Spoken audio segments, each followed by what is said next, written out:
Di Seram bagian timur, seorang nelayan bernama Laali Silombona yang hilang saat melaut di perairan Bula, Seram bagian timur masih dicari.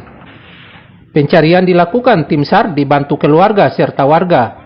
Sayangnya proses pencarian terhalang cuaca buruk dan akan kembali dilanjutkan Selasa. Hari ini kami dari Direktorat Kepolisian Perairan dan Udara Polda Maluku bersama Satpol Air Polres SBT melakukan pencarian orang di wilayah perairan Desar. Ini ada laporan bahwa orang hilang.